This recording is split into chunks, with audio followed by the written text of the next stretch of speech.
What's up, y'all? How y'all doing? Y'all all right? Good. If not, let's get better. This is your man Jazz Man with another episode of the Financial Literacy. This is part 6. I want to thank you again for joining me in this exciting experience. I hope you're ready for some information. It's going to help you, plan for the future. We looking at the past and looking at our past mistakes.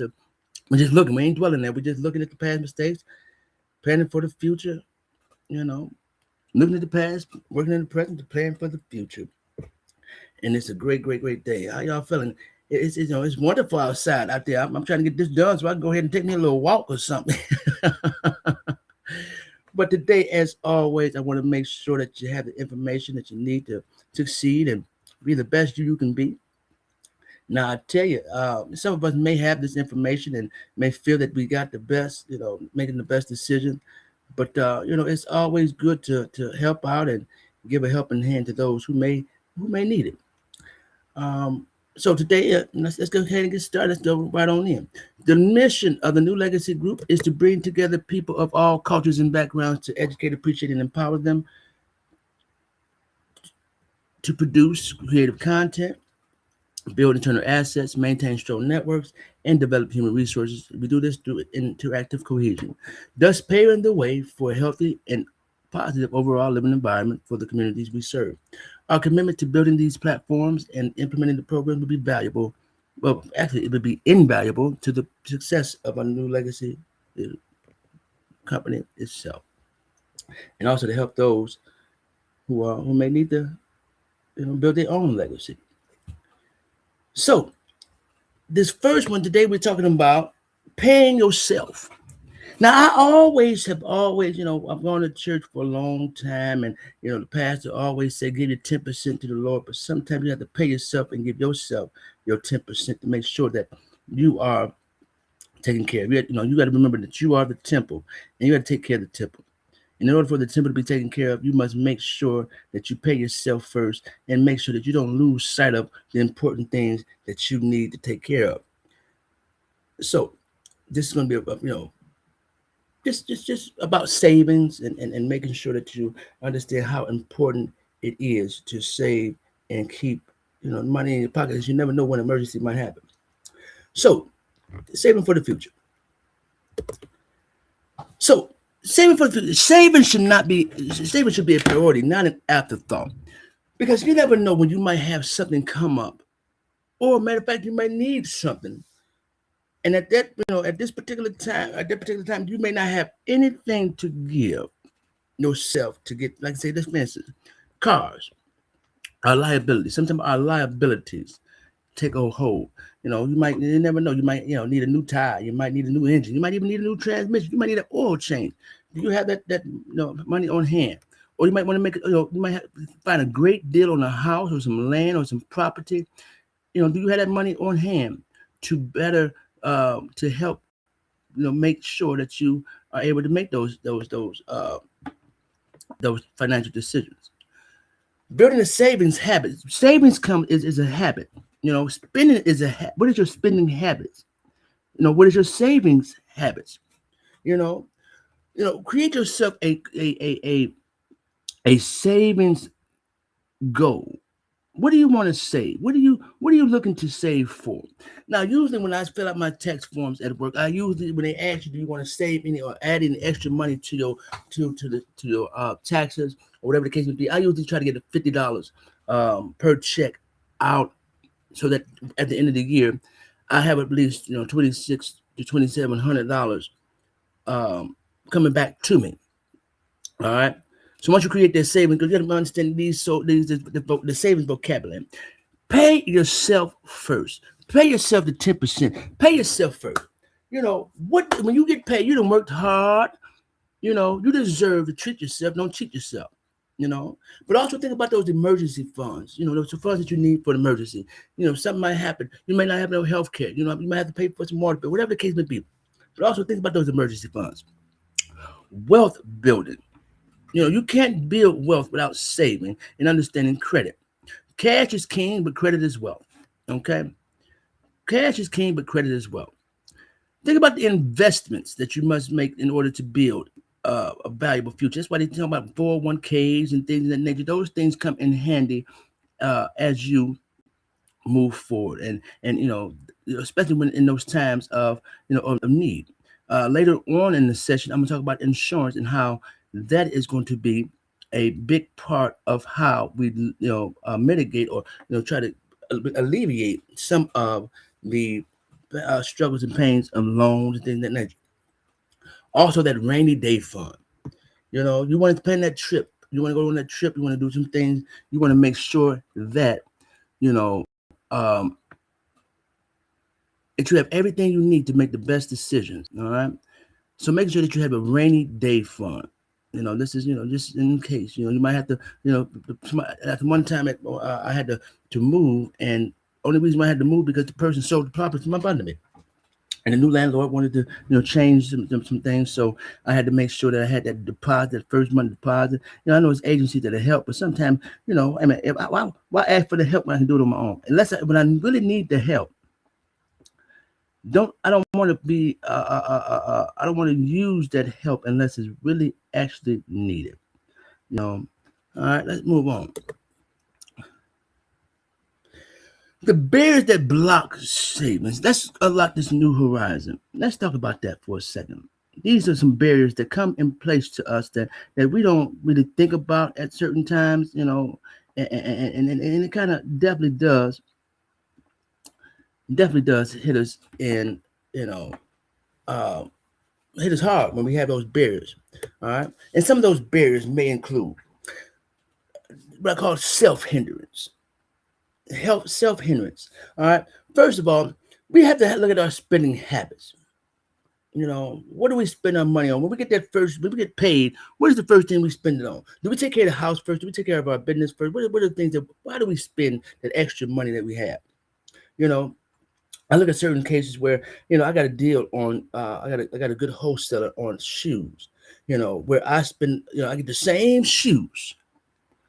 The same shoe that you spend $400-500, I get a better deal on it because of the simple fact that now I know how to get the wholesale deals. Whereas now people are trying to keep up with the Joneses, where they spend $300-400 on a pair of shoes, and now your feet looking good, yeah. But how often can you wear those shoes? How often, what kind of investment is that? You can, what's the value in those shoes when they only cost them $20 to make? You're paying 20 to 30, 300% over the value of what the shoe is made for. It takes them $20 to make let's just say, for instance, a pair of Nikes. It costs them $20 to make a pair of shoes in Nike, and you pay $300-400 for a pair, $200-300 for the name brand shoe, for a name of a person who you might have even never met. That doesn't even invest in your community. All right. Lack of discipline. Some of us, when we never had money, when we get money, we don't know how to spend the money. If you never had something, you finally get it. We don't have the discipline to find out how to use it for what it's worth. When people got them PPP loans, they ain't never had a dime in their life. They living in the bricks, and they buying 75-inch TVs. 2 weeks later, after they done bought the TV, somebody done broke in the apartment and stole the TV. So now you have nothing to show for it. When I hear them bought a car and that you can't even pay the note for, that you won't even get an oil change for, because we have lack of discipline. Now, I ain't talking about nobody in particular, but, if the shoe fits, hey, just make sure you're tied up and walk lightly. Okay. But emergencies come up. You might have a car accident. Remember, now some of us, we riding dirt. Some of us be riding dirt. They don't have no insurance, and if that car gets messed up, then how do we pay for that? How did that emergency happen? How do we pay for that emergency? Our obligations to others. Check that. How every time you get paid, who you got to get some money to? Every time you get paid, somebody want to borrow some money, or you got to buy somebody something, or you obligated to others. Girlfriend wants some new shoes, you got to get her hair done, nails done, this, that, and the other. Who are you obligated to? Check that. Also, sometimes we have lack of knowledge on how to save. Some people have not been taught how to save. We talk about basics in school, but we don't talk about the savings. We don't talk about the investments. We don't talk about the interest and things of that nature. So we have lack of knowledge. Also, we have a lack of support of people who can show you how. what I call the support, like mentorship or financial literacy courses, where we can now talk about how we can support you in making sure that your money works for you and you not for the money too much. Also, making hasty decisions. You get that check and you say, you know what, I want them new Jordans, or this new product that came out, or this new thing that came out. You done made a hasty decision. Now you're in a bind where now you done spent the money. Now you need the money. Let's just say, man, you get a ticket. You don't want to pay that ticket off. However the case may be, you may not have the money up for it because you just made a hasty decision in buying something that you really just wanted and didn't really need. Also, peer pressure and trying to impress folk. Back in the day when we was kids, we just trying to impress. We wanted to go to school so that they wouldn't laugh at us about our shoes. We didn't want to we didn't want to go into school with the buddies, or what they used to call them, the kids, or the pro wings. We didn't want to go in there with those. We wanted to make sure we had the nicest Nikes, Adidas, and whatever the TV showed us, or whatever the condition, whatever they conditioned us to want. Like back in the day, starter jackets was the hottest commodity. Those and champions, and LA Knights or LA Gear. Those were the things that we wanted to peer pressure and to impress someone. And then unhappy, healthy habits. Some of us want to go out and we have unhealthy habits, and we start spending that money on things that we don't need. And also, again, a lack of financial mentorship. Those are some of the barriers that we have to cross and face when we're thinking about our money. Why most people fail to save, and it's a behavioral psychology to this. It's about instant gratification. If I get this now, I got a smile on my face, but I ain't thinking about the long run. I ain't thinking about later on. I ain't thinking about down the line. I ain't thinking about tomorrow. I'm thinking about today. Today is all I can think about. I ain't thinking about, tomorrow. Instant gratification. The lifestyle inflation.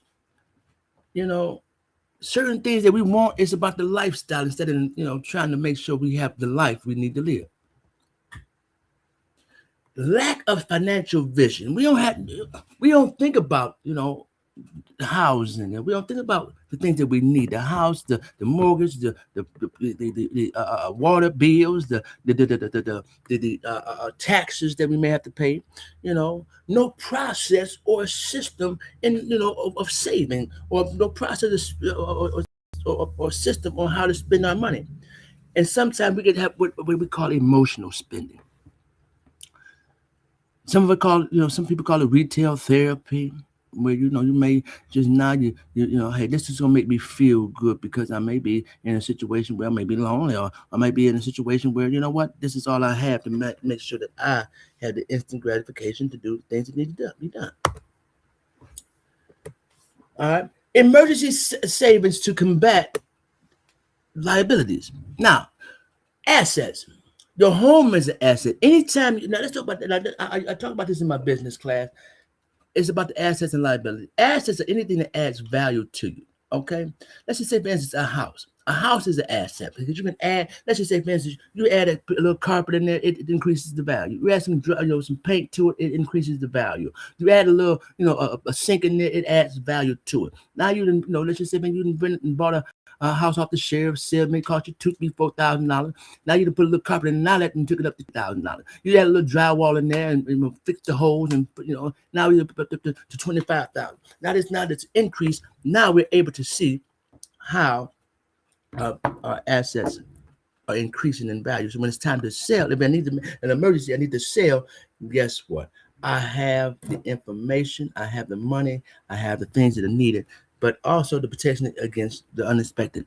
All right, like cars are liabilities. All right, you think about this. When you take a car off the lot, you spend $35,000, $40,000 on the car. As soon as you drive it off the lot, the value of that car decreases. I don't care if you drive it 10 miles, 20 miles, 100,000 miles.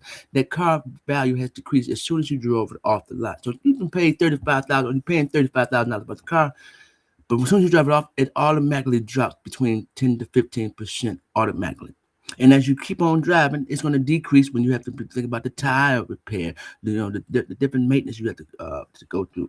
Medical bills. Some of us, we have some insurance, but we might have to have a copay. Let's just say, for instance, job loss in Ohio. This is the at-will state. They can fire you at any time for anything, for any reason, unless you're unionized. So what happens in that job loss? When my seasonal job ended, if I didn't save, I wouldn't have had the chance to move where I needed to move. I didn't, I wouldn't have had the things I needed because I didn't, like I said, between that time trying to transition between Finley and Lima, I'm not off. I'm off work, but yet I still have to make sure that I, move, and I still have to make sure I had to, certain things. So, those things are very important. Are you prepared? Home repairs. Sometimes, like I said, if you, let's say, for instance, your roof, the roof of your home maybe need to be upgraded. Do you have that money to do that? Do you have the finances to do it? Do you have the things needed in order to do that? And if you got children, that's also and I ain't gonna say it's a liability, but children's, like when they get into different activities, you want to make sure that they're covered. All right. Emergencies can create debt as well. Like I said, it was an emergency for me, and when I cut my hand open, it was an emergency for me. So therefore, I had to go and spend money on my credit cards. I couldn't work, so therefore, I had to spend the money on the credit cards, and now I'm still paying a little bit of that debt, increasing my credit score, but I'm still paying that debt. But I didn't have any debt at first before the hand was messed up. The savings challenge. Now, before we end this here, I'm like I said, I want to be short and sweet because I'm going, the next couple of ones are going to be very, very, deep, but yet and still. This is the challenge I want you to face. If you get paid $500 per week, this is what your savings can look like.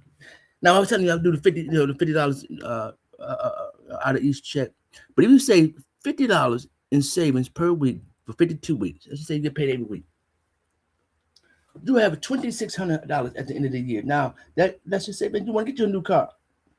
Now you have a down payment.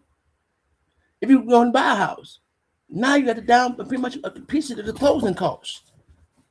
All right, you don't build wealth accidentally. You build it intentionally. You intentionally do things when it comes to your wealth.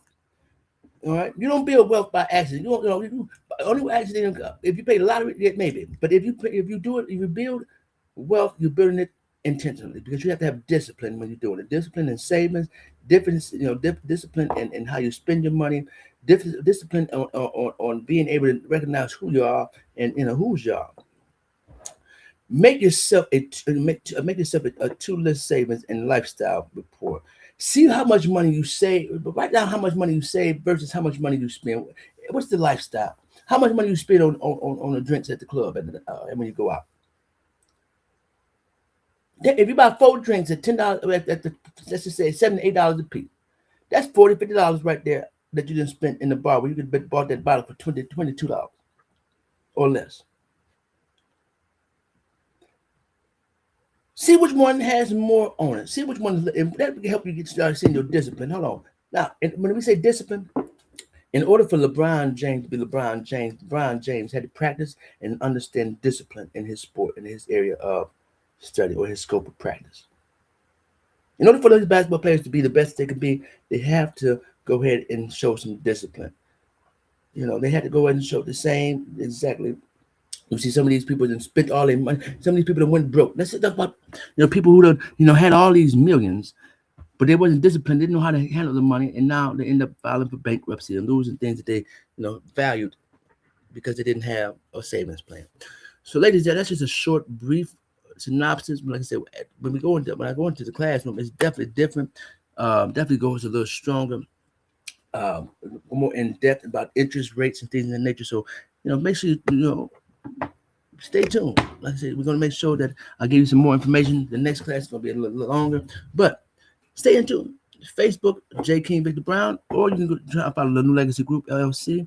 You can follow me on Instagram at Victor Lord, or TikTok, the New Legacy Radio, which we had a great show last night. We had some of the greatest love songs on for all those lovers in the Valentine's Day special. So make sure you tune into that. If you want to make any contributions to the New Legacy Group or its partners, please use our Cash App at $ New Legacy LLC, or you can send it through PayPal, New Legacy Group at AOL.com. Last but not least, I do motivational speaking, and I do present this class in person. If you'd like to make a booking, please give me a call at 419-516-1252, or send me an email at newlegacygroup@aol.com. And coming soon, hopefully by the beginning of middle of March or right before the beginning of second quarter, which would be in March. No, which would be in April. The New Legacy LLC, New Legacy Group LLC's website will be coming up. We bought the domain, just getting the design together. So please stay tuned for that. I appreciate y'all. Y'all have a wonderful day. Once again, yes we can, yes we will, and soon to say, yes we will. Yeah, yes we did. New day, new life, new legacy.